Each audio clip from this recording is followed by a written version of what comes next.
গল্প প্রণয়সিক্ত প্রলাপ পর্ব ৪ লেখনীতে সবেচুন নেহের। একাধারে বৃষ্টি ঝরছে টিপটিপ করে, না খুব জোরে, না একেবারে থেমে। একটানা এক নীরব শব্দে শহরটাকে যেন ধুয়ে মুছে দিচ্ছে। শহরের আনাচে কানাচেতে জমে থাকা ধুলোবালি থেকে শুরু করে মানুষের মন সব ফোকফকে করে তুলতে ব্যস্ত হয়ে উঠেছে। ছাদে ছাদে, পাতায় পাতায়, রিকশার ছাউনি আর দোকানের টিনে টুপটাপ শব্দের এক ঘুমপাড়ানি সুর।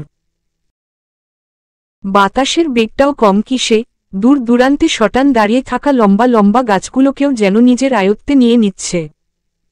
আশেপাশে টাঙানো প্লাস্টিকগুলো পতপত করে শব্দ তুলে উড়ে চলেছে। ঘড়ির কাঁটা এগোচ্ছে, কিন্তু আকাশ থমকে আছে, নীরব, ধূসর, ভারী। নাস্তাটা ফায়াজের চলে যাওয়ার পরই করতে নেমেছিল আনহা, বারবার ডাকলেও ইচ্ছে করে তখন নামেনি। সে যেন এক মুহূর্তে পণ করেছে ওই লোকটার মুখোমুখি আর না হওয়ার। এমন দুমুখ লোক যে তার স্বামী এ কথা মানেই তো গা ঘিন ঘিন করছে।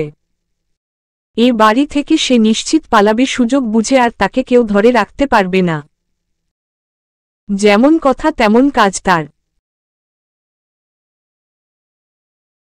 তবে আজ আর তা হওয়ার নয়। বাহিরে যে তুমুল বৃষ্টি, ঘরে থেকে বের হওয়ার ও তো ফুরসত নেই, তাও আবার অচেনা শহর, অচেনা জায়গা। সে তো এও জানে না এই মুহূর্তে কোন জায়গায় আছে। রাতে আধারে কেমন করে এলো বাড়িটা অবধি দেখেনি ভালো করে। আনহা নামতে অচেনা কতগুলো মুখের সম্মুখীন হল, এদের একটা কেউ সে চেনে না। অদ্ভুত অস্বস্তিতে মেয়েটা কেমন মুচড়ে আসছিল, যেন পারলে পালিয়ে বাঁচে, তবে তা করল না। নিচে গিয়ে প্রথম যার সাথে তার পরিচয়টা হল, তিনি ফায়াজের মনি। বিগত বেশ কয়েক বছর ধরে এই বাড়িতেই আছেন। আনহার প্রথম সাক্ষাতে তাকে বেশ মনে ধরেছে, যেমন আন্তরিক তেমনি রসিক মানুষ। স্বল্প সময়ে তাকে কেমন আপন করে নিয়েছে। তারপর ফারিস নামের একটা ছেলের সাথে দেখা হলো। সে এই বাড়ির ছেলে না হলেও ছেলের চেয়ে কম কিছু নয়, তা আন্দাজ করে নিল। আর দুজন মেইড। এছাড়া আর তেমন কাউকে দেখল না। এতবড় বাড়ি কেমন ফাঁকা, মাত্র দু একজন ছাড়া। আনহা অল্প সময়ে সারা বাড়ি একবার চক্কর দিয়ে ঘুরে ফেলল। কি করবে, তার সময় কাটার জন্য তো কিছু করা প্রয়োজন। লেখাপড়া ও লাটে উঠেছে, তা আর কপালে আছে কিনা কে জানে। আকাশে বৃষ্টির তোপ কমেছে সেই দুপুরের আগেই, কিন্তু থমথমে ভাবটা কমেনি তখনও। বরং মৃদুমন্দ বাতাসের হাতছানি তখন মাথা নাড়া দিচ্ছে, গাছপালা নড়েচড়ে হেলে পড়ছে এদিক থেকে সেদিকে। দূর দূরান্ত থেকে মাঝে সাঝে পাখিদের কলকলানির শব্দ ভেসে আসছে। হয়তো বৃষ্টির ফলে কোথায় আশ্রয় খুঁজে লুকিয়েছিল। এখন বৃষ্টি কমতেই তারা নিজেদের নিরে ফিরবার নয়তো খাবারের খোঁজে পথ ধরছে। সময়টা 4:30টার মতো হবে। আনহা ঘুমে কাহিল। সেই যে দুপুরে খেয়ে শুয়েছে আর ঘুম ভাঙেনি। নরম তুলতুলে বিছানা আর এই মাখনের মতো বালিশ টেনে নিজের সাথে মিশিয়ে ফেলেছে, যেন তাকে অমন করে ঘুমাচ্ছে। পরিবেশটাও একদম মনের মতো। ঘুম না আসার হলেও তো ঝেঁকে বসবে। হঠাৎ বাজখাই শব্দে আরামের ঘুমটা হারাম হয়ে এলো তার। কোথায় থেকে আসছে এমন বিদঘুটে শব্দ, তার ঘুমের বাড়াটা বাজানোর জন্য? একবার দুবার করে বেজে চলেছে ননস্টপ। বিরক্ত শব্দ করে উঠল। ওই মুহূর্তে দুনিয়ায় সবচেয়ে জঘন্য আর বিদ্বিষ্ট শব্দ বলে মনে হলো ওটাকে। সে নড়েচড়ে উঠল খানিক, কিন্তু চোখ খুলতে পারল না, বরং আবার অন্যপাশ হয়ে কানে বালিশ চেপে ঘুমিয়ে গেল। কিন্তু নাচর বান্দা থামার নাম নেই। এই অবস্থায় কেউ কি করে ঘুম ধরে রাখতে পারে? পারল না। আনহাও বিরক্তিতে নামমুখ কুঁচকে এলো। কিসের এত আওয়াজ বুঝল না। তার ফোন তো বাড়িতে পেলে এসেছি, তাহলে? ঘুমের মাঝেই আচমকা মনে পড়ল ফোন। হ্যাঁ, কালকেই তো ফায়াজ তাকে একটা মোবাইল দিয়েছিল, যেন তেন ফোন নয়, বরং latest model Samsung ultra S22। Lakh টাকার ওপরে এই মোবাইল সে দেখেছিল।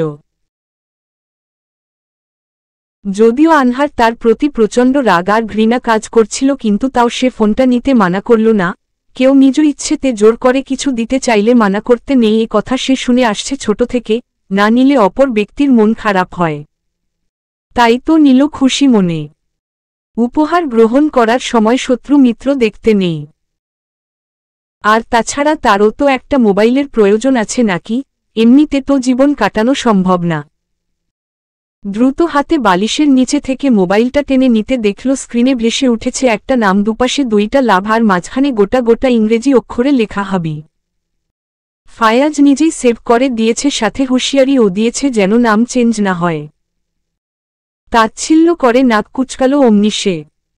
চেহারা ভেঙচি কেটে নিজে নিজে বিড়বিড় করল সে নাম। ততক্ষণে আবার কল কেটে গিয়েছে। আনহার তাতে যেন বিন্দু মাত্র মাথা ব্যথাই নেই, অমন করে দুকাঁধ উঁচিয়ে সুন্দর করে মোবাইলটা সাইডে রেখে দিলে ব্যাক করার প্রয়োজন মনে করল না মোটেই। চলে গেল ওয়াশরুমের দিকে। আস্তে ধীরে নিজের কাজ সেরে ফিরে মোবাইলটা আবার হাতে নিতে চমকাল। ওমা, একসাথে 15টা মিসকল উঠে আছে এর মধ্যে। লোকটা কি পাগল টাগল হয়ে গেল নাকি? এত কল দেওয়া কি আছে আজব। নিচে থেকে হঠাৎ একটা মেয়ে দৌড়ে এলো, কাজের মেয়ে, অল্প বয়সী, চেহারায় তার কেমন ভয়, যেন কোনো ভয়ঙ্কর কিছুর সম্মুখীন হল সে তেমন করে আছে। আনহা আচমকা মেয়েটাকে এমন হন্যে হয়ে আসতে দেখে ভ্রু কুঁচকে প্রশ্ন করল, কি হয়েছে, তুমি এমন করে দৌড়াচ্ছ কেন? মেয়েটা ভীত গলায় হাঁপাতে হাঁপাতে বলল, স্যার কল করেছে টেলিফোনে, আপনাকে দিতে বলছে। আর এটুকু বলে থামল সে, কণ্ঠে কেমন শঙ্কা। আনহা ভাবুক হয়ে শুধালো, আর কি? স্যার মনে হয় অনেক রেগে আছে। ভয়ে ধকাত করে ঢোক গিলল আনহা। সে কল ধরে নি বলে কি রেগে গেল নাকি? এখানে রাগ করার কি আছে? আর সে কল ধরবেও বা কেন? লোকটা তো তাকে প্রতিশোধ নিবে বলে বিয়ে করেছে, মিথ্যে মিথ্যে ভালোবাসা দেখিয়েছে, এমন লোকের সাথে কথা বলতে বয়ে গিয়েছে তার। ম্যাম। ইতি ঘটালো আনহার ভাবনার। মেয়েটা তাড়া দিল, ম্যাম চলুন প্লিজ, না হলে আমার চাকরি থাকবে না। মেয়েটার সাথে করেই নিচে নেমে এলো আনহা। কল তখনও লাইনে বোধ হয়। আনহা ধীর হাতে গিয়ে নিল টেলিফোনটা কানে লাগাতে। ফায়াজ কি করে বুঝে গেল কে জানে। আচমকা গম্ভীর একটা হুঙ্কার কর্ণকুহর হতে আনহার সত্তা ধরপফরিয়ে উঠল। থাপ্পড় চেনো বেয়াদব মেয়ে, কয়বার কল দিয়েছি তোমাকে আমি? ধরছিলে না কেন? আনহা আবার ঢোক গিলল ফায়াজের রাগ দেখে। ভালোই রেগেছে সন্দেহ নেই। সে চুপ থেকে কিছুক্ষণ সময় নিল, তারপর মৃদু জবাব দিল, এমনি। এ যেন স্বইচ্ছেয় রাগ দেখানোর চেষ্টা, আর তাতে অবহেলা উপচে পড়ছে। মনে হচ্ছে সে ইচ্ছে করে ফায়াজকে বুঝাতে চাইছে সে কল দিল কি না দিল তাতে আনহার কিচ্ছু যায় আসে না, কিছু না মানে কিছুই না।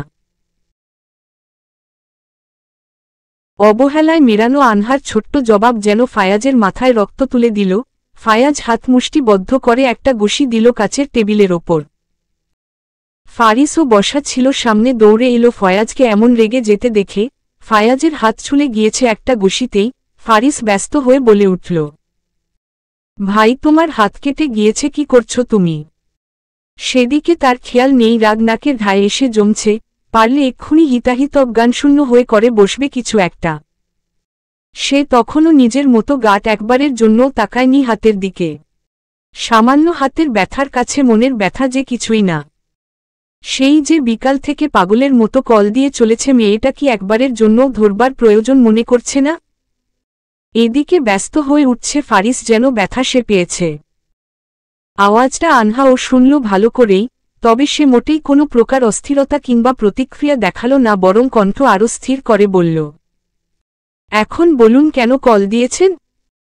ফায়াজ হিসহিস করে উঠল, রাগ তার চোখে মুখে স্পষ্ট ফুটে উঠেছে, যা দেখে ফারিস নিজেও ভয় পেয়ে গিয়েছে। এমন আমার সাথে তেজ দেখালে, উঁচু গলায় কথা বললে এর ফল কি হয় তা বুঝাবো, জাস্ট ওয়েট ফর মি।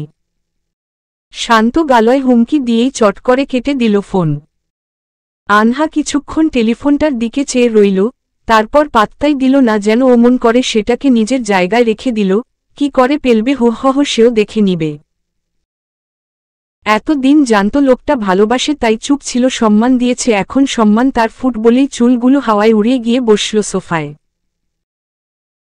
শরীরটা ঠিক ভালো ঠেকেছে না, দুপুরের পর থেকে চোখ দুটো বেশ জ্বালা করছে, গা টাও মেজমেজ করছে কেমন ব্যথায়।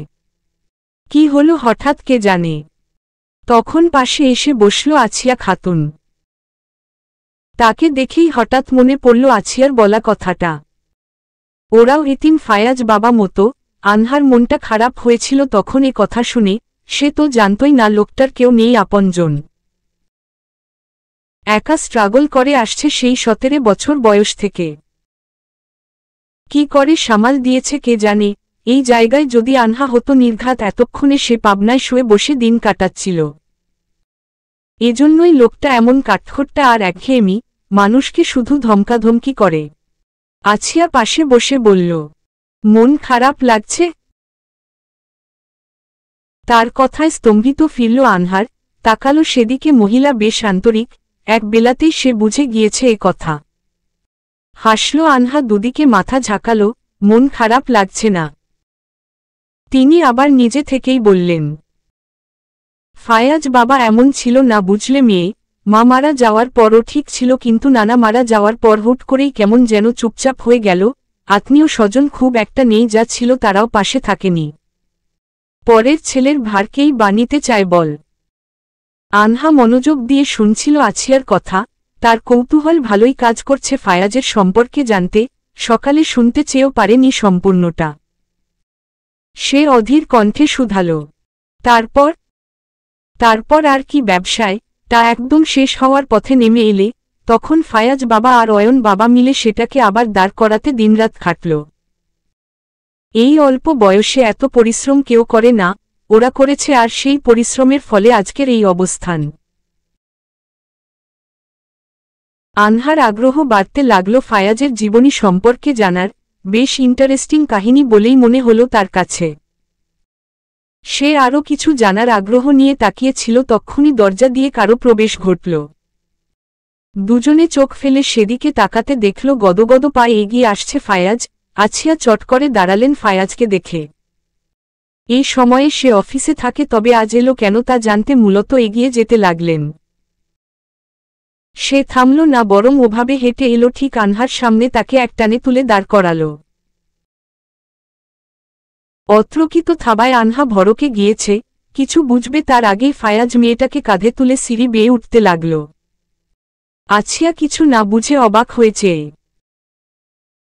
তখন হন্তদন্ত পায়ে প্রবেশ ঘটল ফারিস আর অয়নের। তাদের চেহারায় অস্থিরতার চাপ। হুড়মুড় করে এসে দেখল ফায়াজ আনহাকে নিয়ে উঠে যাচ্ছে সিঁড়ি দিয়ে। অয়ন অস্ফুট আওয়াজ করে উঠল, শিপম্যান, মেয়েটা আজ শেষ বোধ হয়।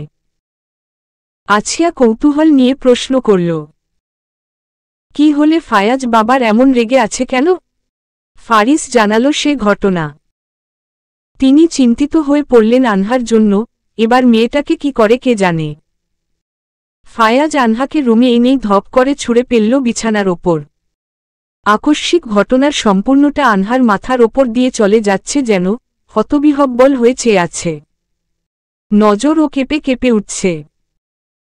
হুট করে এলো, আর কেন তাকে এমন করে তুলে আনলো, সে করেছেটা কি? বিস্ময় সচকিতে তাকালো ভ্রু কুঁচকে। কিছু বলতে চাইল, কিন্তু ফায়াজ শক্ত পুরুষালী হাতে চেপে ধরল মেয়েটাকে বিছানার সাথে। নিজের শক্ত হাতে এমনভাবে চেপে ধরেছে। ব্যথায় কুকড়ে এলো আনহা। নিজেকে ছাড়ানোর জন্য মুচড়া মুচড়ি করতে লাগল।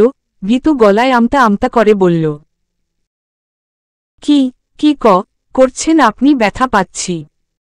ফায়াজের রাগান্বিত স্বর, ভয়ঙ্কর চাউনি যা আনহার সমস্ত লোমকূপ দাঁড় করিয়ে দিতে সক্ষম। সে কঠিন গলায় চিবিয়ে চিবিয়ে বলল, লাগার জন্যই তো ধরেছি পাখি। কি করেছি আমি? এমন করছেন কেন হুট করে এসে? ভয়ার্ত কণ্ঠে শুধালো আনহা। আমার কল ইগনোর করার সাহস কে দিল তোমাকে? How dare you ignoring my call? Answer me damn girl.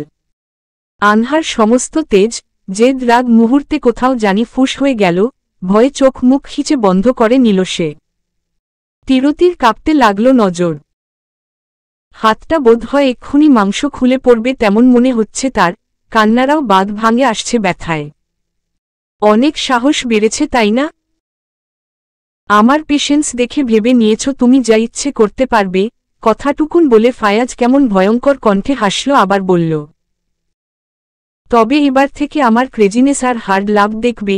সহ্য করতে পার কিংবা না পার, এটাই হবে and you can count on it. Anha তখনও চোখ বন্ধ করে আছে, মাথাটা কাত করে রেখেছে। ফায়াজের রাগ যেন তার সমস্ত শরীর জুড়ে গ্রাস করে ফেলছে, তার নিঃশ্বাসের উষ্ণতা তাকে পুড়িয়ে দিচ্ছে এমন। আনহা আবার জড়িয়ে আসা কণ্ঠে বলল, পাগল হয়ে গিয়েছেন আপনি, প্লিজ ছাড়ুন আমাকে, লাগছে হাতে। বলতে বলতে কান্না করে দিল সে। ফায়াজ ছাড়ল না, বরং রুদ্ধ নজরে কিক্ষণ তাকিয়ে রইল ভীত ক্রন্দনরত মেয়েটার মুখের দিকে। আনহার কান্নার শব্দে যখনই তার ধ্যান এলো, সে বুঝল রাগ কন্ট্রোল করতে না পেরে মেয়েটাকে সে ব্যথা দিয়ে দিচ্ছে। ধীরে ধীরে নিজেকে সামলাতে সে উঠে গেল চট করে। শক্ত হাতে ঘাড় ঢলতে লাগল। আনহা ফায়াজ সরে গিয়েছে বুঝতেই মৃদু চোখ মেলে চাইল। কান্নার তোর বেড়ে গেল অমনি। ভয়ে জান পাখি তার খাঁচা থেকে পালিয়েছে যেন। কি ভয়ঙ্কর এই লোকটা, একটা মানুষ এতটা ভয়ঙ্কর কি করে হতে পারে। ফারিস অয়ন আর আছিয়া উঠে এলো ওপরে, ব্যস্ত হাতে নক করতে লাগল দরজায়। ফায়াজ বড় পায়ে গিয়ে খুলে দিল দরজা। হুড়মুড়িয়ে ঢুকল তারা। আছিয়া দৌড়ে এসে বসল আনহার পাশে, তাকে টেনে বসাল। ফারিসও এলো উদ্বিগ্ন চিত্তে। মেয়েটা এদের দেখে যেন আরো আশকারা পেল, ফুপিয়ে উঠল। কি করেছিস তুই মেয়েটার সাথে ফায়াজ? সচকিতে প্রশ্ন ছুড়ল অয়ন। ফায়াজের গম্ভীর গলা দাঁতে দাঁত পিষে বলল, যেটা করার দরকার, আমাকে ইগনোর করা। ফায়াজ শেহবাজ চৌধুরীর কল না ধরা, উঁচু গলায় কথা বলা ওর সাহস হয় কি করে? আর ও কোনো আইডিয়া আছো আমি কতটা টেনশন হচ্ছিল কল ধরছে না দেখে? তাই বলে এমন করে ভয় দেখাবি? শান্ত হয়েও তো বলা যায়, তাই না? অয়নের লেকচারে কটমট করে তাকালে তার দিকে। ধারালে কণ্ঠে বলে, আমাকে লেকচার দিতে আসবি না। ভালোভাবে বললে যেহেতু বুঝে না, তাহলে তাকে তার মতো করেই বুঝাতে হবে। বলেই সে প্রস্থান করল। কোথায় গেল কে জানে, সেদিকে ঘাটালো না অয়ন, বরং এসে বসল আনহার পাশে। তুমি ঠিক আছো আনহা? অয়ন নরম গলায় শুধাল। আনহা হ্যাঁ না কিচ্ছু উত্তর করল না, বরং কান্নার আওয়াজ বাড়াল। তিনজন মিলে মেয়েটাকে সামলাতে ব্যস্ত হয়ে পড়ল। বেশ কাঠখড় পোহাতে হয়েছে বলা চলে তাকে থামাতে। ছোট বাচ্চাদের যেমন নেচে কুদে নানা ভঙ্গিমা দেখিয়ে কান্না থামা করাই, ঠিক তেমন করে ফারিস নিজের ট্যালেন্ট দেখিয়ে আনহার কান্না থামাতে চেষ্টা করছে। অয়ন নিজের প্রতিভা দেখিয়ে অযাচিত জোকস বলে চেষ্টা করছে। এদের এমন পাগলামি দেখে আনহা না চাইতেও হেসে ফেলল। কান্না ধরা গলায় বললে, এমন বজ্জাত লোকের ভাইয়েরা কি করে এত কিউট ভালো হয়? তার কথায় হেসে দিল ওরা। সারা হলরুম অন্ধকার করে সোফায় বসে গল্পে মজেছে অয়ন, ফারিস আর আনহা। বেশ একটা ভাব হয়েছে এই দুজনের সাথে তখনের ঘটনার পর। কেমন হাসিখুশি আর খোশমেজাজের দুইটা ছেলে। আনহার বেশ মনে ধরেছে এই দুইটা ছেলেকে। মূলত আনহার মন ভালো করার জন্যই তাদের এত আয়োজন। বহু বছর পরে বাড়িতে বাচ্চা কোনো সদস্যের আগমন ঘটেছে। হ্যাঁ, বাচ্চাই তো তাদের চোখে আনহা। বয়সে কত ফারাক, তাছাড়া দেখতেও মেয়েটা পিচ্ছি গুলুমুলু টমেটোর মতো। অয়ন আর ফারিস তাকে মিলিয়ে নামও রেখেছে টুনটুন। আনহার বেশ পছন্দ হয়েছে সে নামটাও। তিনজনের হাতে পপকর্নের প্যাকেট আর মনোযোগ টিভির দিকে।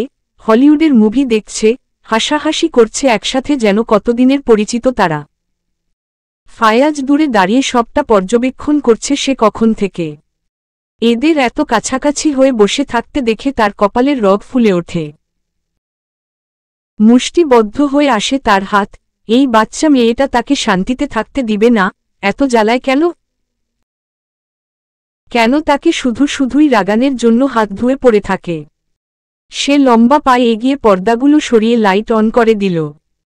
আচমকা ঘরটা এমন উজ্জ্বল আলোতে ভরে উঠায় টিভির থেকে নজর সরে পড়ল সেদিকে।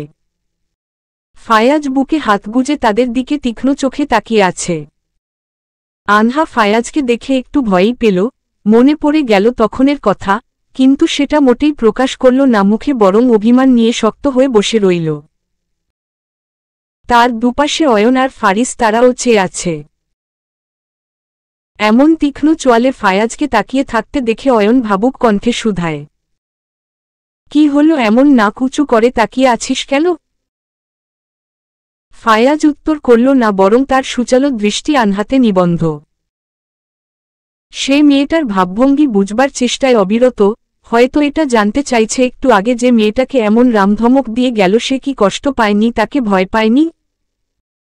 আর পেলেও মুহূর্তে এমন স্বাভাবিক হয়ে দুইটা ছেলের মাঝে হাসাহাসি করার সাহস কোত্থেকে পায়? আনহা মাথাটা এগিয়ে ফিসফিস করে বলল, জিন ভূতে পেল নাকি? গোবর মুখ লোকটাকে এমন করে দাঁড়িয়ে আছে কেন মূর্তির মতো?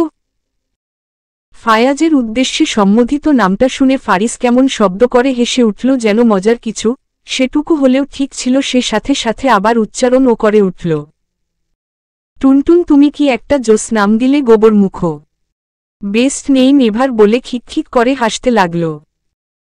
ভ্যাবাচেকা খেয়ে তাকালো আনহা তার দিকে। সে তো আস্তে করে বলল, এই পাগল ছেলে সেটাকে ওই লোকটার কান অবধি পৌঁছে দিতে কেন এমন উঠে পড়ে লেগেছে? রাগে কিরমির করে বলল, ভাইয়া চেঁচাচ্ছেন কেন? উনি শুনতে ফেলে আমাকে মেরাই ফেলবে। ফায়াজ এসে আনহার মুখোমুখি দাঁড়িয়ে বলল, ওঠ এখান থেকে। আনহা বিস্মিত, চোখ উঁচু করে সঘোষিত কণ্ঠে শুধাল, উঠব কেন? মুভি দেখছি, দেখতে পাচ্ছেন না? তাল মেলালো অয়ন ও সে গলা উঁচু করে বলল, তাই তো দেখছিস না মুভি দেখছি, ডিস্টার্ব করিস কেন? রোমান্টিক সিন চলছে, আয় তুইও বস। তুই তো আবার আনরোমান্টিকের খেতাব প্রাপ্ত পুরুষ, ভার্সিটিতে সবাই বলতো। অয়নের কথা শুনে ফিক করে হেসে ফেলল আনহা। ফায়াজ তাকালো তাদের দুজনের দিকে কটমট করে, যেন চোখের ইশারায় জানান দিতে চাইছে এক্ষুনি যদি তার পাখির পাশ থেকে না ওঠে তবে এখানেই মেরে কঙ্কাল বানিয়ে ফেলবে। তবে মুখে উচ্চারণ করতেই কেমন জিভে ভেজে আসছে। সে পা দিয়ে দুদিকে বসা দুজনকে দুইটা লাথি দিল। অয়ন ফারিস দুজনে পাশ হয়ে নিজের পা আঁকড়ে ধরে কুকড়ে উঠল। আনহা তো বোকার মতো চেয়ে করছেটা কি লোকটা? বিনা কারণে কেউ কিভাবে এমন করে লাথি দিতে পারে? মনুষ্য নেই নাকি লোকটার মাঝে? আশ্চর্য। সে রাগী দৃষ্টিতে ফায়াজকে ঝলসে দিতে চাইছে, তেমন করে একবার তাকালো, তারপর ওদের দিকে চেয়ে অস্থির হয়ে বলল, ভাইয়া ঠিক আছেন আপনারা? লেগেছে পায়ে? আনহা কথাটা সম্পূর্ণ করতে দেরি হেঁচকা টানে তাকে তুলে দাঁড় করালো ফায়াজ। তারপর আনহার জায়গায় নিজে বসে তার কোলেই টেনে বসালো আনহাকে। ভরকালো আনহা, কি করতে চাইছে লোকটা? এখানে যে পাশে দুইটা ছেলে বসে আছে সেটা কি চোখে পড়ছে না? বেলাজ, লুচু লোক।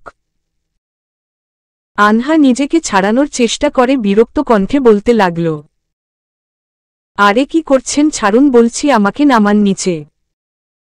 লজ্জা শর্মের মাথা খেয়েছেন নাকি আপনি? ফায়াজ নামালো না, বরং নিজের দুহাতে আনহার পেটে আরও শক্ত চাপ প্রয়োগ করেই ধরল তাকে। তারপর ঘাড়ের কাছে মুখ এনে ফিসফিস করে বলল, নিজের বউকে ধরেছি, প্রতিবেশীর বউকে তো ধরিনি, তাই লজ্জা পেতে যাব কোন দুঃখে? আনহা তাকালো একবার পাশে। লজ্জায় মরে যেতে মন চাইছে তার, সাথে রাগেও হরবর করে উঠছে মেজাজ। সেও ফায়াজের কানের কাছে মুখ এনে আস্তে করে বলল, দেখছেন না এখানে ওনারা বসে আছে? কি ভাববে? ছাড়ুন এক্ষুনি, অসভ্য লোক। ফায়াজের যেন তাতে কোনো মাথা ব্যথা নেই। কে আছে বাকে দেখল। সেই সহজ গলায় জবাব দিল, ওরা দেখছে বলে লজ্জা লাগছে? তাহলে চল রুমে যাই। ব্যাপাস কথাবার্তা কান ঝাঝা করে উঠল আনহার, চোখ নামিয়ে ঠেকালো নিচে। কি করে এবার অয়ন আর ফারিস ভাইয়ার চোখাচোখি হবে সে? এত লজ্জা কি সহ্য করা যায় নাকি? অয়ন ফারিস অবাক হয়েছে। তাদের আনরোমান্টিক ভাইটা একই করছে, লাগামহীন কথাবার্তা ও বলছে। কোথায় থেকে শিখল এসব? তাদেরই সামনে বউকে কোলে নিয়ে আশ্চর্যের চরম সীমায় ঠেকেছে দুজনে। ঠোঁট ফাঁকা করে চেয়ে আছে বিনা টিকেটে সিনেমা যেন। মুখ বন্ধ কর গর্দব, মুখে মশা ঢুকবে। ফায়াজের তাচ্ছল্য স্বর। অয়ন দুহাতে তালি বাজিয়ে মুখ বিকৃত করে বলে উঠল, আজ সিঙ্গেল বলে ছাগল ও পা ছায় লাথি মারে। সেদিনের শখের বশে বৃষ্টিতে ভিজতে যাওয়ার পরিণতি যে এত ভয়ানক হবে তা কল্পনাও করেনি আনহা। এই জ্বর যেন তেন সাধারণ কোনো অসুখ নয়, গা ঝালানো জ্বর, সাথে ফ্রিতে পেয়েছিল মাথা ব্যথা, সর্দি কাশি, শরীরের হাড়গোড় ভেঙে পড়ার মতো যন্ত্রণা নিয়ে যেন শাস্তির চেহারা ধারণ করেছে। লোকের কথায় যে সবসময় অমূলক ভয় থাকে না, তা হাড়ে হাড়ে টের পেয়েছিল সে। সেদিন রাতের খাওয়ার পর বিছানায় নেমেছিল নিশ্চিন্তে। প্রথম দিকে কিছুটা অস্বস্তি হলেও সেটা গা শোয়া লাগছিল। বিকেল থেকেই তো খারাপ লাগাটা শুরু হয়েছিল, পাত্তা দেয়নি।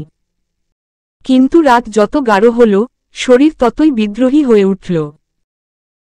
হাড়ের ভেতর যেন কেউ নিঃশব্দে কুড়ুল চালাচ্ছে। অসহ্য কষ্টে আনহা বিছানায় হাসপাস করতে লাগল, চটপট করল অস্থিরতায়। কপালে হাত ঠেকাতে বুঝল, নিজেরই দোষে সে এমন অসুস্থতার জটলা পাকিয়েছে।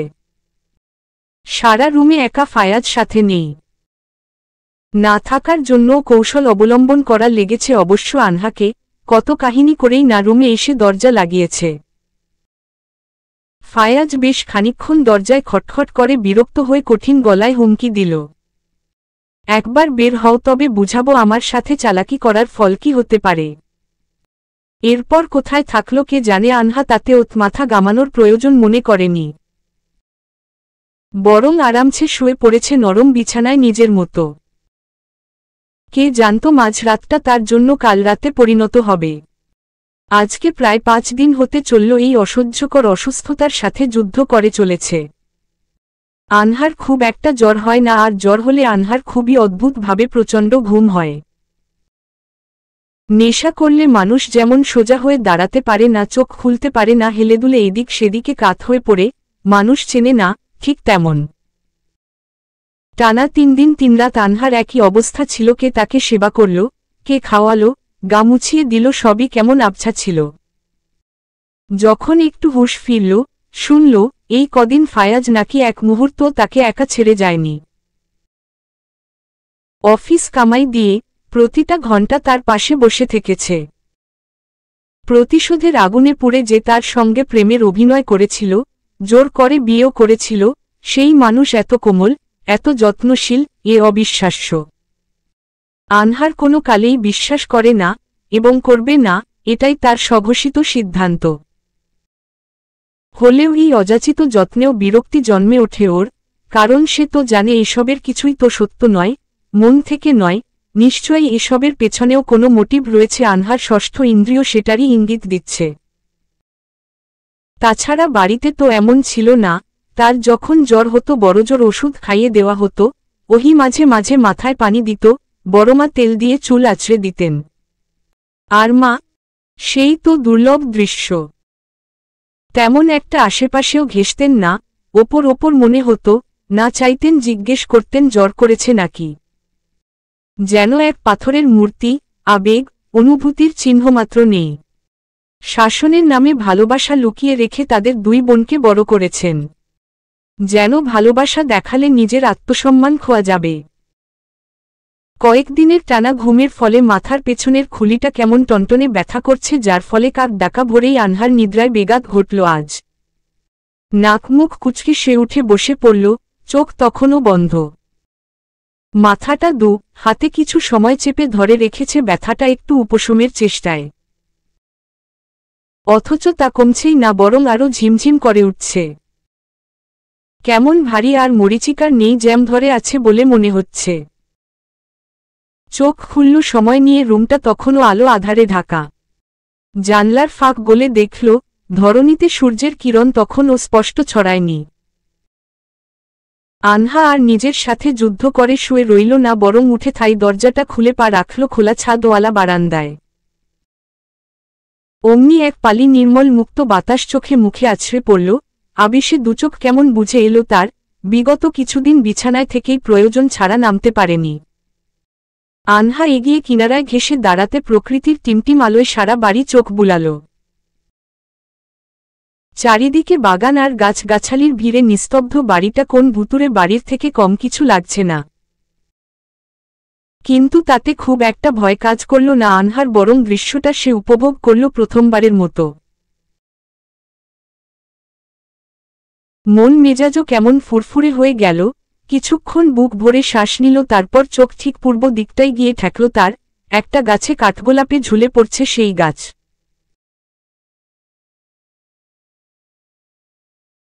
সে কখনো গোলাপি রঙা কাঠগোলাপ দেখেনি, এটাই হয়তোবা তার জীবনেই প্রথম। নিজের লোভ সামলাতে পারল না, কেমন ছুটতে বেরিয়ে এলো ঘর থেকে। তখনও কেউ ওঠেনি, চারদিকে ফাঁকা শুনশান নীরবতা। পা টিপে টিপে আনহা দরজাটা খুলে বেরিয়ে এলো। গেটের পাশে দারোয়ান চাচার ছোট্ট কামরা থেকে আলো ভেসে আসছে, মনে হয় নামাজ পড়তেই উঠেছেন তিনি। আনহা সেদিকে একবার চেয়ে ধীরেস্থির পা বাড়ালো বাগানের দিকে। এই তো এই বাড়িতে এসেছে আজ প্রায় 7 দিন হয়েছে, অথচ বাড়ির বাহিরে ভালো করে একটু চোখ মারানোর সুযোগ মিলল না, এসেই অসুস্থ হয়ে বিছানায় পড়ে রইল। বাগানটা পরিসরে বিশাল, বাড়ির বাম দিক হতে শুরু করে পেছনে পর্যন্ত পুরোটাই গাছগাছালি দিয়ে ভরা। এর মধ্যে দু একটা ছাড়া বাকি একটাও চেনে না আনহা। সে মুগ্ধ হয়ে দেখছে কেবল। ফুলগুলো আলতো হাতে ছুঁয়ে দিতে দিতে এগোতে লাগল। নাম না জানা দুটো ফুল ছিঁড়ে ও নিল, তা কানে গুজে নিল আলতো হাতে। যদিও সে জানে ফুল গাছের সুন্দর হাতে নয়। ঘাসের উপর নরম পায়ে হেঁটে বসল দোলনায়। বৃষ্টির ফলে জমে থাকা বিন্দু বিন্দু পানির কণাগুলো আনহার খালি পায়ে কেমন আষ্টেপৃষ্ঠে জড়িয়ে যাচ্ছে, যেন দুচোখ বন্ধ করে পেছনে মাথাটা এলিয়ে দিল। আচমকায় পায়ে কিছু লেহনের মতো অনুভব করল। আতকে উঠল সে, চট করে চোখ মেলে তাকালো নিচের দিকে। ধবধবে সাদা ভেলভেটের মতো পশমে মোড়ানো একটা ছোট্ট খাট্র কুকুরের বাচ্চা ছানা বলা যায়। কেমন মায়ার দৃষ্টিতে তার দিকে চেয়ে আছে। আনহা শুরুতে ঘাবড়ালেও পরক্ষণেই ছানাটাকে দেখে সে নিজেকে সামলে নিল। এটা ফায়াজের কুকুর, আরও একটা আছে সে দেখেছিল দু একবার বারান্দা থেকে, নিচে খেলছিল ফারিসের সাথে। কুকুরটার এহেন চাউনিতে মায়া হলো কেমন আনহার। কোলে তুলে নিল। গলায় বেল্টের সাথে একটা রূপালি লকেট ঝুলানো, তাতে ইংরেজি গোটা অক্ষরে লেখা জোজো। এর নাম তবে জোজো, দুবার আওড়ালো আনহা। ইউনিক তো, বিদেশি কুকুরের বিদেশি নাম। কি কিউট ছানাটা, আনহা খেয়াল করল। এ বাড়িতে সব কিছুই সুন্দর, মানুষ পরিবেশ সব, কিন্তু একমাত্র ওই লোকটাই গোবরমুখ, বজ্জাত। মিষ্টি কথা বের হয় না, শুধু ধমকা ধমকি করতে পারে। খেতে বসলে, হাঁটতে গেলে, এবং কি অয়ন আর ফারিস ভাইয়ার সাথে অবধি কথা বলতে দেয় না। যেন সে কোনো পুতুল, তাকে যেমন ইচ্ছে বলবে সে মানবে। আনহা কথাটা ভেবে গাল বাঁকাল। কেন যে সে ভুলটা করেছিল বছর আগে। যদি সেই বোকামো না করত তবে কি আজের দিন দেখা লাগত, কারো বলির পাঠা হতে হতো তাকে। উদাস মনে ভেবে যাচ্ছিল আনহা কত কি। হুট করে খেয়াল এলো বান্ধবীদের কথা, সে তো তাদের কথা ভুলেই গিয়েছিল এই কদিনে।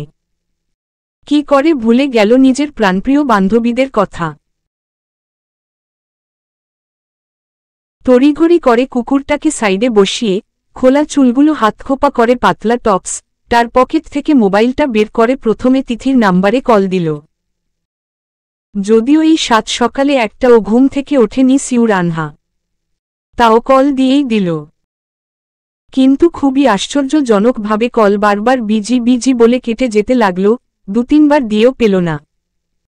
এরপর রাহা, মালিহাকে কল দিল, তারাও ধরেনি, বরং ওদের নাম্বারও বারবার বিজি বলছে। কি হলো হঠাৎ একটার নাম্বারেও কল যায় না কেন?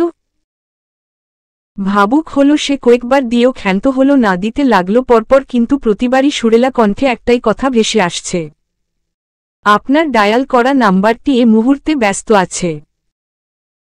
বিস্মিত হয়ে আনহা মনে মনে বিড়বিড় করে উঠল, কল যায় না কেন, কোথায় ব্যস্ত এত? এমন সকাল সকাল কে জানে।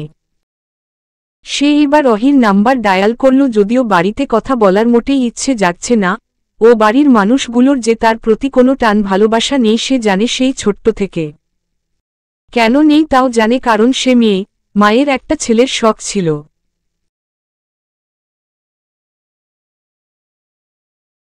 কিন্তু প্রথমেই গর্ভে ওহি ভূমিষ্ঠ হয়, এরপর 3 বছর পর যখন আবার গর্ভবতী হন, একটা ছেলের আশায় দিন রাত পার করে। শেষে যখন আনহার জন্ম হল তিনি প্রচণ্ড নাখোশ হয়েছিলেন, কিন্তু ফেলে দিতে পারেননি, না চাইতেও দায়িত্ব পালন করে গিয়েছেন। আনহা সব শুনেছিল দাদির কাছে। কষ্ট হলেও কখনো মায়ের কাছে প্রশ্ন করার সাহস করেনি সে মেয়ে হয়েছে, এটা কি তার দোষ নাকি? তাকে কেন এমন অবহেলার চোখে দেখে, দোষ না করলেও মারে বকে। মন খারাপ হলো কথাগুলো মনে আসতে, চোখ ছলছল করে উঠল। সে অহির নাম্বার ডায়াল করে কল দিতেই একই ফলাফল পেল। বিরক্ত হয়ে উঠল এবার, সরু নেত্রে কিছু সময় চেয়ে নিজে নিজে বলল, কি সমস্যা সবার? নাকি এই মোবাইলেই সমস্যা? তা না হলে তো সবার মোবাইল একসাথে ব্যস্ত দেখাবে না, তাই না? ফায়াজি করেছে নিশ্চয়ই কিছু একটা। সে চালাক না হলেও বোকা না যে এটা বুঝবে না। রাগ হল লোকটার ওপর ভীষণ। আনহা ভাবনায় পড়ল কি করা যায় এখন।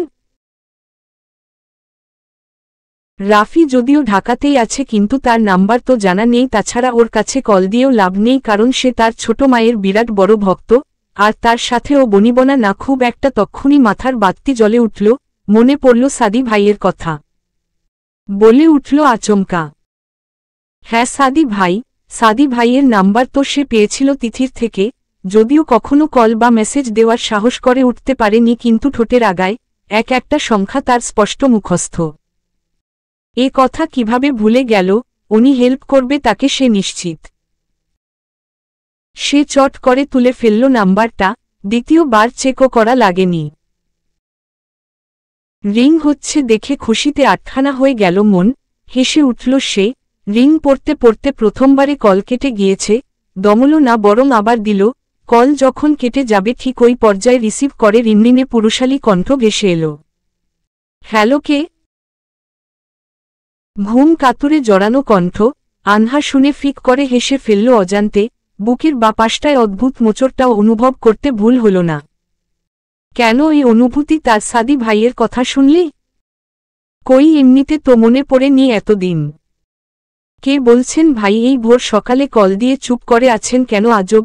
ওই পাশের ব্যক্তিকে চুপ থাকতে দেখে বেশ বিরক্ত হয়েই বলল কথাটা সাদি। আনহা গলাটা ঝেড়ে পরিষ্কার করে মিহি কণ্ঠে বলল, সাদি ভাই আমি। আনহা চমকে উঠল যেন সাদি অমন করেই সে হরবর করে প্রশ্নের বর্ষণ করতে লাগল, যেমন অনেক দিন ধরেই তার খোঁজে আছে তারা। আনহা, কোথায় আছো তুমি? তোমার কোনো খোঁজ নেই পুরো এক সপ্তাহ। তুমি জানো তিথি তোমার চিন্তায় সে কি অস্থির হয়ে উঠেছে। আমি ঢাকায়, ছোট করে জবাব দিল সে। ঢাকায়? সাদির বোধ হয় কথাটা হজম কম হয়েছে, কেননা কমবেশি সবই তো জানা আছে তার মেয়েটার ব্যাপারে। ঢাকায় যে তাদের কোনো আত্মীয় স্বজন নেই সেও জানে।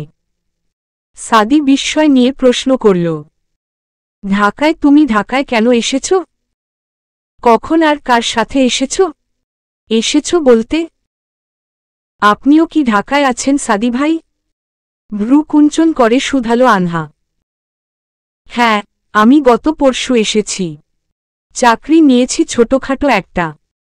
সে স্বাভাবিক গলায় কথাটা বলে ফের প্রশ্ন করল, তুমি বল, তুমি এখানে কার সাথে আর কোথায় এলে? সরা ততক্ষণে পরিষ্কার হয়ে গিয়েছে সাদির, মনে হয় ঘুম উড়েছে আনহার নাগাল পেয়ে। আনহা নির্লিপ্ততা জবাব দিল, সে অনেক কথা, ফোনে বলা যাবে না। ফের নরম গলায় বলল, একটা কথা বলবো সাদি ভাই? কাতর স্বর তার। সাদি শুধানো কি কথা? আনহা ধিমি গলায় বলল, আমাকে এখান থেকে নিয়ে যেতে পারবেন প্লিজ? আমি এখানে কিচ্ছু চিনি না, কোথায় আছি তাও জানি না, শুধু বাড়ির নাম জানি। আমাকে সাহায্য করুন এখান থেকে বের হতে প্লিজ ভাইয়া।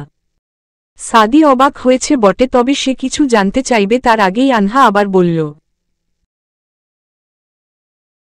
সব ঘটনা আপনাকে আমি জানাবো, প্লিজ না করবেন না, এখন আপনিই একমাত্র পরিচিত আমার এই অচেনা শহরে। প্লিজ ভাইয়া। মেয়েটার এহেন আকুতি, অনুরোধ ফেলার ওই সামর্থ্য হল না বোধ হয় সাদির।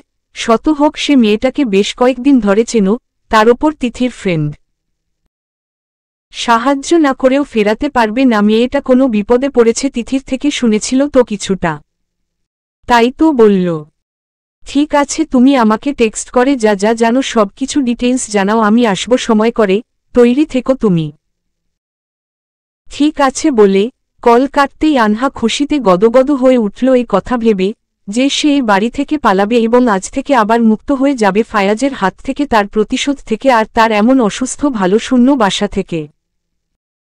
আনহা মনে মনে ঠিক করে নিল চট্টগ্রাম ফিরে সে সোজা নানুর বাড়ি চলে যাবে, তাহলে তাকে কেউ খুঁজে পাবে না। ঠিকানা জোগাড় করার জন্য এক দৌড়ে এগিয়ে গেল দারোয়ানের কক্ষে। বৃদ্ধ লোক, বয়স 60-এর ওপরে হবে বলে মনে হচ্ছে। নিজের ইউনিফর্ম পরে রেডি হচ্ছিল ডিউটির জন্য, একটু পর তো সবাই জেগে যাবে। আনহাকে দেখে ভদ্রলোক হাসি মুখে ভেতরে আসার জন্য বললেন। আনহা ও হাসি মুখেই গিয়ে বসল বিছানায়। এর আগে একবার কথা হয়েছে, চাচার সাথে এসেছিল তার পরের দিন। ভালোই তো সম্পর্ক তৈরি করে ফেলেছে। আনহা সারা রুম চোখ বুলিয়ে দেখল একটা বিছানা, ছোট একটা টেবিল যেখানে কয়েকটা কলা আর পাউরুটি রাখা, হয়তো নাস্তা করবেন। আর একটা ছোটখাটো মাপের আলমিরা রয়েছে কেবল। সে বসল না আর লোকটাকে বিরক্ত করার জন্য নিজের প্রয়োজনীয় কিছু তথ্য বুদ্ধি খাটিয়ে বের করে বেরিয়েই সাদিকে টেক্সট করে জানালো সব। ফিরে এলো রুমে। বেশ বর্ষ কোন ক্লায়েন্ট আজ আসতে চলেছে ফায়েজের কোম্পানির সাথে কোঅপারেট করার জন্য, আর মিটিং রাখা হয়েছে 9টার পরেই। অয়ন খুঁজে চলেছে ভাইকে সে কখন থেকে। এই সকাল সকাল কেউ মিটিং রাখে, এ কথা ভেবে বিরক্ত ওই লোকগুলোর ওপর অয়ন। সারা বাড়ি খুঁজল তাকে, কিন্তু হদিস নেই। শেষে ফায়াজের গুপ্ত ঘরের সামনে গিয়েও খুঁজে এসেছে, কিন্তু সেটাও তালা দেওয়া। এই ঘরটায় কি আছে সে সম্বন্ধে কারো কোন ধারণা নেই। ফায়াজ ছাড়া কারো ঢুকবার অনুমতিও নেই। একবার কৌতূহলবশত ফারিস খুলে ফেলেছিল লকটা, সাথে সাথে কোথায় থেকে বাজপাখির ন্যায় থাবা মেরে ফারিসকে সেখান থেকে সরিয়ে সে দরজাটা তালা দিয়ে দিয়েছে, সাথে রামধমক তো ছিলই। হয়তো ভাই বলেই কিছু করেনি, অন্য কেউ হলে নির্ঘাত জানে মেরে দিত, অমন হিংস্র হয়ে উঠেছিল। এরপর আর কারো সাহস হয়নি ওখানে যাওয়ার। অয়ন ফায়াজকে খুঁজে খুঁজে বিরক্ত হয়ে উঠল, ঘেমেও গিয়েছে কেমন। আনহা তখন রুমে এসে আর ঘুমায়নি, বরং ফ্রেশ হয়ে নিয়েছে। তাকে তার পরিকল্পনা সাজানোর জন্যও তো পথ খুঁজতে হবে। কিচেনে যাওয়ার উদ্দেশ্যে সিঁড়ি দিয়ে নেমে আসছিল, সোফায় অয়নকে বসে থাকতে দেখল। তার এমন বিধ্বস্ত অবস্থা দেখে সে কাছে এসে জানতে চাইল, কি হয়েছে ভাইয়া, আপনি এমন করে হাঁপাচ্ছেন কেন, কিছু খুঁজছেন?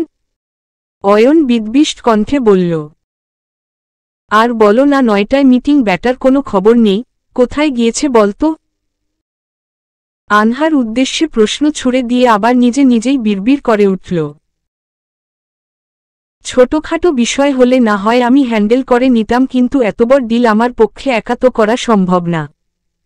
অয়নের কথায় আনহার ভ্রু কুঞ্চন হয়ে এল। আসলেই তো কোথায় ঘুমিয়েছে ফায়াজ আজকে?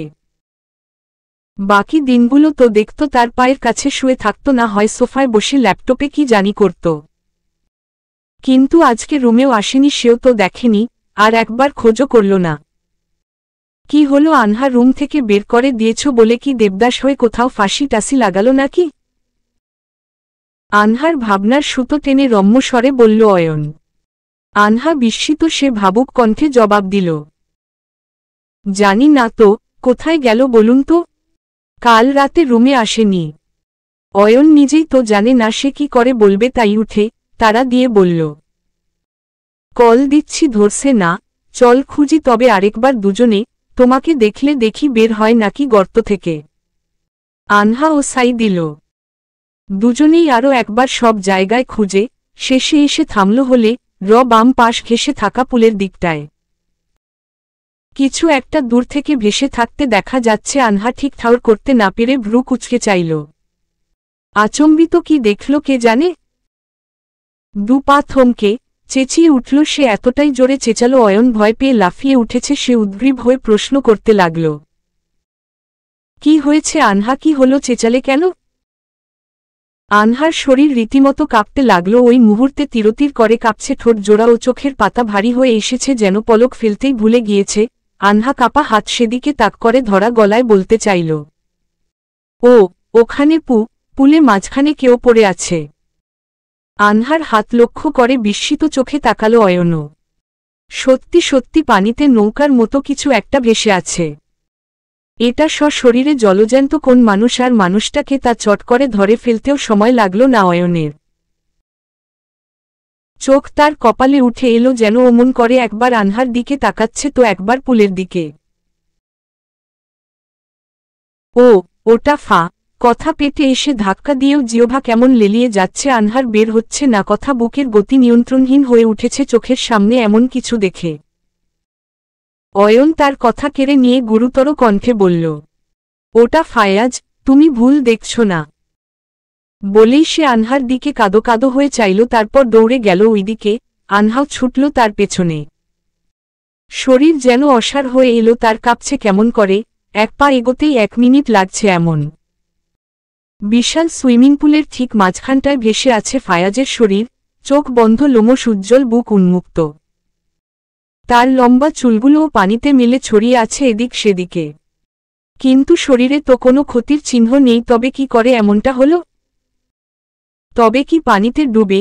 কিন্তু এত বড় লোক, সে কি সাঁতার জানত না? সাঁতার যদি নাই জানে তবে বাড়িতে এত বড় বড় দুটো সুইমিং পুল বানিয়ে রাখতে কে বলেছিল? হাবিজাবি চিন্তায় আনহার মাথা খারাপ হয়ে যাচ্ছে যেন। চোখ টলমল করছে পানিতে। অয়নের কাতর স্বর তখন ভেসে এলো পাশ থেকে। কি থেকে যে কি হয়ে গেল আমার ভাইটার, কালকে ও কত সুন্দর তোমার জন্য রান্না করল, তোমার জামা কাপড় ধুয়ে দিল। জানো আমি বলেছিলাম তুই কেন এসব করবি, মেয়েরা তো আছে। অথচ সে শুনলই না, বরং রেগে বলে কি জানো আমাকে? আনহা অশ্রুসিক্ত ছলছল চোখে তাকালো চাতক পাখির মতো বাকি কথা শোনার আশায়। অয়ন ঠোঁট উল্টালো কাদার জন্য, নাক টানল একবার বাচ্চাদের মতো, যেন ভেতরের কষ্ট বহি প্রকাশ করার চেষ্টা চালাচ্ছে। বলল, আমাকে বলে আমার পাখির জেড সব কিছু করার দায়িত্ব শুধুই আমার। তার জন্য আমি আমার জীবনও দিতে পারি, এ সামান্য কাজ আর কি? হাহুতাশ করল অয়ন। ঈশ্বর কতই না ভালোবাসত তোমাকে, একদম পাগল প্রেমিক ছিল ব্যাটা, বলে কপাল চাপড়ে বসে পড়ল সে সেখানেই। চলবে।